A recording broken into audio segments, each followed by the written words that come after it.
How's it going, everyone? It's Adam from Lifeguard, and today I'm back with a brand new lifeguarding tip video. And in today's tip video, I'm going to be talking about how to tread water without using your arms and without using your hands. This is a skill that you have to learn for the lifeguarding course. It's very important. You're going to be timed at least 2 minutes to do it. And if you use your arms at any time, or if you stop, if you start to backflow, you touch the wall to take a breather, you will not pass. Now, before I dive into the tips, if you guys are new to the channel, I make a bunch of lifeguarding videos about how to pass the course, how to pass the pretest, including the tread water, and how to basically be a successful lifeguard. So definitely consider subscribing and liking the video if you're new to the channel, and it also helps my videos reach more people to help them out as well. So now there's 3 different methods you can use when it comes to treading water with no hands or without using your arms. What I mean by methods is by positioning and the types of kicks. Now there's basically the 3 kicks that you can use, or you can do flutter kicks, which is like kind of like this, straight legs, pointed toes, and you're kind of fluttering like a motor of a boat. You can do the breaststroke kick,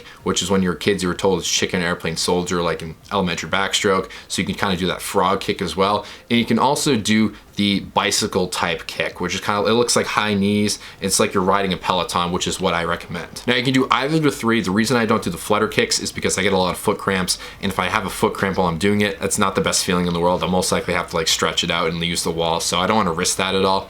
I don't like the breaststroke kick because just doing that, sometimes you get into a habit of letting your chin go underneath the water because you're kind of slowly pushing up and your head level starts to go down and then up and then down. And when you do that, you can risk your chin going underneath the water and your instructor being like, hey, your head's not high enough. You can't let your chin get submerged. You can't put your head in the water, stuff like that. Now the bicycle kick's really good because it's consistent pace. It's a really easy rhythm. You don't have to worry about foot cramps. You don't have to worry about your groin pulling out or anything like that. You basically want to angle your legs kind of facing diagonally apart. I'm not sure what angle that is. It might be like 70-degree angle, 60-degree angle, anywhere from that region, and basically use your knees. You want to do it like high knees. You can keep your feet normal. You don't have to point them, and basically when you do this, it's consistent and it'll help you stay afloat. Now the second part of this obviously is your rest of your body and your positioning. One of the important rules is that you can't let yourself lean too far back because then it looks like a back float and your instructor will be like, hey, you're not allowed to do that. But you also don't want to be super uncomfortable when you're like sitting completely in your chair and you're leaning too far forward